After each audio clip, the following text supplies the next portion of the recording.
안녕하세요. Do It Node.js 프로그래밍 9장 진행하도록 하겠습니다. 자, 이번 장에서는요, 우리가 패스포트라고 하는 걸 사용할 텐데요. 이 패스포트라고 하는 거는 사용자 인증에 사용이 돼요. 사용자 인증이라고 하면 흔히 로그인 같은 거를 생각을 하게 되죠. 그래서 이 사용자가 허가받은 사용자냐라고 하는 거를 확인하는 그 과정을 인증이라고 합니다. 그래서 사용자 인증이라고 하는 이 과정을 일반적으로 웬만한 웹사이트는 다 진행을 하게 되죠. 그래서 테스트 01이라고 하면 테스트 01이라고 하는 사용자가 아이디와 패스워드, 비밀번호를 넣고 로그인을 한다. 라고 하는 과정을 한번 생각을 해보시면 될 것 같고요. 자, 그 과정이 워낙 많이 사용이 되고 일반적으로 사용이 되다 보니까 이 Node.js 같은 경우에도 패스포트라고 하는 모듈을 미리 만들어 놨어요. 그래서 이 패스포트라고 하는 모듈이 미들웨어처럼 등록이 돼서 중간에 이게 로그인을 하는 과정이다 라고 하게 되면 그 과정을 대신 진행을 해줍니다. 그래서 이 패스포트라고 하는 걸 사용하게 되면 로그인을 좀 더 쉽게 진행할 수 있다라고 생각을 하시면 됩니다. 일단 패스포트를 사용을 하려고 하면 패스포트가 어떻게 만들어졌는지를 좀 이해를 하는 게 필요해요. 그래서 사실상 이 패스포트에 대한 설명을 먼저 좀 진행을 할 거고요. 그 다음에 이 설명을 이해를 했다면 그걸 가지고 우리가 직접 한번 기능을 만들어 보도록 할 겁니다. 근데 이해만 정확하게 하면 만드는 건 그렇게 어렵지 않아요. 근데 이해를 하는 게 조금 처음에 복잡하게 보일 수가 있습니다. 그러니까 사실 어떤 기능을 누군가가 미리 만들어 놨다면 그 기능을 어떻게 만들어 놨는지를 이해하는 게 중요한 거잖아요. 그죠? 그리고 나중에 쓸 때는 좀 더 편리하게 또는 단순하게 만들어 놨을 테니까 이렇게 쓰면 된다라고 하는 방법을 따라서 만들기만 하면 되는 거죠. 자, 일단 패스포트라고 하는 거에 대해서 좀 설명을 해보도록 하겠습니다. 자, 일단 지금 여기 보시는 것처럼 인증 과정이 있어요. 그래서 클라이언트를 생각을 해보면 웹 브라우저에서 아이디와 비밀번호를 넣고 그 다음에 웹 서버 쪽으로 인증 요청을 할 수 있겠죠. 인증이라고 하는 게 좀 말이 어렵지만 일단 로그인을 생각하시면 돼요. 이 로그인이 근데 이제 여기서는 로그인이라고 표현을 안 하는 이유가 로그인이라고 했을 때는 그 안에 굉장히 다양한 과정을 포함시킬 수 있거든요. 예를 들면 테스트 01이라고 하면 테스트 01이라고 하는 사용자가 지금 허가가 된 사용자냐 그것도 이제 로그인 안에서 진행할 수 있죠. 그 다음에 이 테스트 01이라고 하는 사용자가 예를 들면 모든 걸 다 접근할 수 있으면 안 되잖아요. 그래서 이 사용자가 어디까지 접근할 수 있냐, 즉 접근 권한에 대한 거를 로그인에서도 처리할 수가 있어요. 그 다음에 이 사용자에 대한 상세 정보를 조회를 해서 보낼 수가 있겠죠. 그래서 로그인이라고 하는 것 자체는 사실 이 사용자가 허가된 사용자냐를 포함한 여러 가지를 다 진행하는 거예요. 그래서 여기서는 로그인이라고 표현을 안 할 뿐인데 실제로는 여러분이 이제 일반적으로 로그인이라고 하게 되면 이 사용자가 정상적인 사용자냐라고 하는 걸 확인하는 과정이다라고 생각하게 되잖아요. 그래서 일반적으로 그냥 생각할 때는 지금 로그인을 얘기하는 거다라고 보시면 됩니다. 그러면 웹 브라우저에서 웹 페이지에 아이디와 비밀번호를 입력할 수 있다. 그죠? 그리고 그게 입력을 하고 로그인이라고 하는 버튼을 누른다고 생각을 해볼게요. 그러면 웹 서버 쪽으로 로그인을 요청하게 되죠. 근데 로그인이 여러 가지 과정이 있다고 했으니까 그걸 인증이라고 하는 말로 바꿔보자. 그래서 결국엔 인증 요청이 된다는 거예요. 그래서 이 사용자가 허가된 사용자입니까를 물어보게 되는데 그러니까 그거에 맞춰서 우리가 만약에 데이터베이스에 그 사용자의 아이디와 비밀번호가 저장돼 있다면 우리가 이전에 했던 것처럼 아이디와 비밀번호를 매칭을 해보고 확인을 해보고 그런 아이디의 사용자가 있고 비밀번호가 맞다면 정상적인 사용자입니다 라고 해서 응답을 보내주면 되는 거잖아요. 근데 그렇게 했을 경우에 로그인이 끝나고 나면 그 다음 페이지 또는 다른 페이지에서 만약에 다른 정보를 상품 정보나 이걸 요청을 하게 되면 로그인을 한 사용자만 허락을 해주고 싶다라고 하는 경우가 생길 수 있죠. 그럼 어떻게 할 거냐? 그 경우에는 이 세션의 정보를 저장을 해야 된다라고 하는 거죠. 그래서 그런 과정들이 이렇게 쭉 필요하게 되는데 단순히 지금 얘기한 그런 과정도 중요한데요. 만약에 페이스북으로 페이스북에 계정이 있으면 그 정보를 이용해서 우리 사이트에서도 허가를 해줄게요. 구글에 등록된 아이디가 있다면 그 정보를 이용해서 우리가 허가해줄게요. 이런 기능들이 여러 개가 있을 수 있잖아요. 그러면 이 기능을 우리가 일일이 다 만들어야 된다는 거예요. 그래서 그거를 패스포트 모듈이라고 하는 데서 미리 다 만들어놨다라고 하는 겁니다. 그러면 미리 만들어놨으니까 훨씬 간단하게 사용할 수 있을 것이고 우리가 자, 여러 가지 기능들 필요한 거를 이걸 쓰겠다라고 하면 사용할 수 있는, 바로 사용할 수 있는 상태가 되겠죠. 자, 그래서 인증 요청이 들어오면 그거를 패스포트 모듈 쪽으로 돌려준다는 거예요. 그래서 패스포트 모듈은 인증 역할을 한다. 즉, 사용자가 정상적인 사용자인지를 확인하는 과정을 대신 해준다라고 보시면 됩니다. 근데 여기서 이제 클라이언트에서 인증의 종류가 많잖아요. 그래서 패스포트 모듈도 거기에 따라서 종류가 많아요.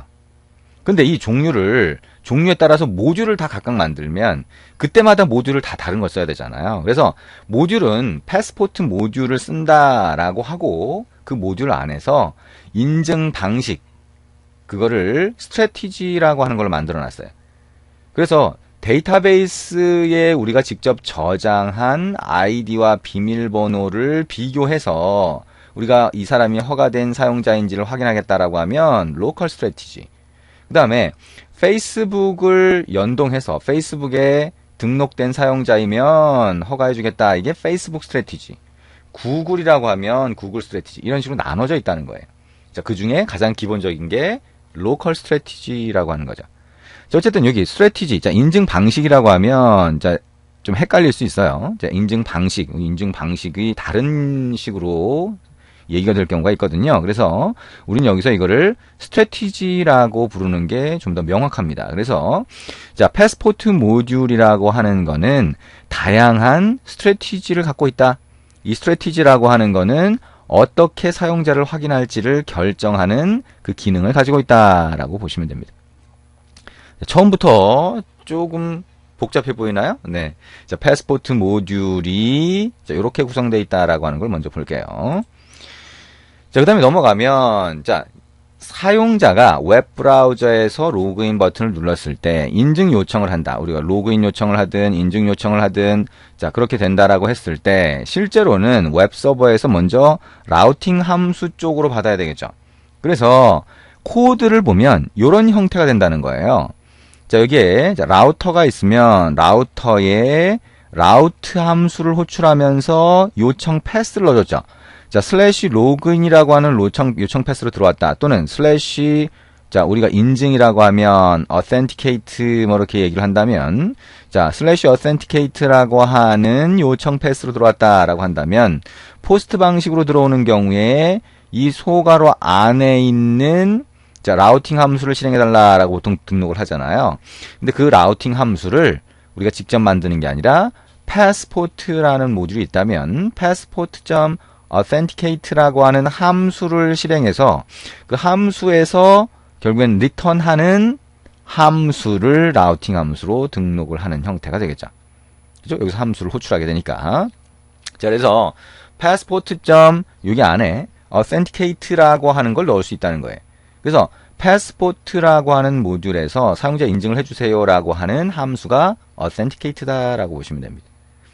자, 근데 여기 보면 파라미터가 2개 들어가 있어요. 뒤에 거는 중괄호가 되어 있으니까 객체라고 보고, 자, 그 다음에 앞에 거는 이름인데, 여기서 local이라고 우리가 넣어놨죠. 이 local이라고 하는 이름은 여러분이 꼭 local로 넣을 필요가 없고요. 다른 이름을 지정할 수 있어요. 근데 이 다른 이름은 어떤 것과 매칭되어야 되냐면, 자, 정확히 맞아야 되냐면 아까 우리가 얘기했던 스트래티지의 이름과 맞아야 됩니다. 그래서 스트래티지라고 하는 거는 우리가 종류가 여러 가지가 있다고 했잖아요. 그래서 그 종류가 여러 가지가 있는데 우리가 뒷부분에 보면 스트래티지 기존에 있던 걸 이용해서 스트래티지가 어떻게 동작하면 됩니다라고 하는 거를 이 패스포트에 알려줄 거예요. 그러면서 로컬이라고 하는 이름을 스트래티지 등록을 할 때 알려주면 그러면 여기서 이렇게 사용할 수 있게 되는 거죠. 자, 그리고 우리가 사용자 이렇게 인증을 했는데 이 사용자가 허가된 사용자인 경우가 있고 그렇지 않은 경우가 있겠죠. 그래서 두 번째 파라미터로 전달되는 객체에서는 허가된 사용자라고 확인이 되는 success인 경우에는 슬래시, 자, 홈 경로로 이동을 해라. 리다이렉트죠. 그 다음에 그렇지 않은 경우에는 다시 로그인 화면을 이동해라 슬래시 로그인이라고 하는 요청 패스를 failure 쪽에다 넣어주는 거죠. 이렇게 하면 이 패스포트라고 하는 모듈이 알아서 처리해주기 때문에 라우팅 함수를 별도로 만들 필요가 없다는 거예요. 자, 이해되시나요? 간단하죠, 그죠? 자, 요것만으로 모든 게 끝나는 건 아니에요. 아까 얘기한 것처럼 스트래티지라고 하는 거를 등록해주는 과정이 필요한데 어쨌든 실제 사용자 인증이 일어나는 부분은 이 부분이라는 거죠. 자, 그래서 자, 코드 자체를 보면 자, 요렇게 처리할 수 있구나라고 이해할 수 있으니까 일단 요런 형태를 자, 기억을 하시면 됩니다. 자, 그다음에 밑에 보니까 자, 요런 형태도 있다는 거예요. 자, 우리가 로그인이라고 하는 /로그인이라고 하는 요청 패스로 들어왔을 때 passport.authenticate라고 하는 걸 통해서 사용자 인증을 진행을 하는데 파라미터를 로컬이라고 하는 글자 하나만 넣었어요. 아까 2개 넣었잖아요. 그 다음에 콤마하고 여긴 뭐예요? 자, 콜백 함수를 직접 넣어줬습니다. 콜백 함수를 직접 넣어줬죠. 그래서 이거는 자, 우리가 여기서 이렇게 넣게 되면 자, 요청 패스가 이렇게 있고 거기에 따라서 우리가 passport.authenticate를 실행을 했을 때 정상인 경우와 그렇지 않은 경우에 대해서 리다이렉션만 돼요. 얘는. 그러니까 우리가 리다이렉션 말고 정상인 경우에는 어떤 처리를 한 다음에 다시 리다이렉션 하고 싶다라고 하는 경우가 있을 수 있겠죠. 그래서 이런 경우 말고 자, 요렇게도 만들 수 있다라고 하는 거죠. 그래서 사용자가 자, 여기에 인증 성공 시에는 자, 요렇게 콜백 함수가 호출되도록 그렇게 만들 수 있다는 겁니다. 그래서 콜백 함수가 호출되면 그때 이렇게 리다이렉트를 하게 만들 수가 있겠죠. 뭐 여기서처럼 그냥 슬래시라고 하는 요청 패스로 리다이렉트 할 수도 있고요. 뭐 다른 쪽으로 자, 이렇게 리다이렉션 할 수 있다라고 하는 걸 보여주고 있습니다. 자, 기본적인 형태가 이렇다라고 하는 거 이해가 되시죠? 여기서 핵심적인 함수는 passport라는 모듈의 authenticate가 됩니다. 자, 여기까지 일단 기억을 하고요. 자, 이어서 조금 이따가 설명을 하도록 하겠습니다.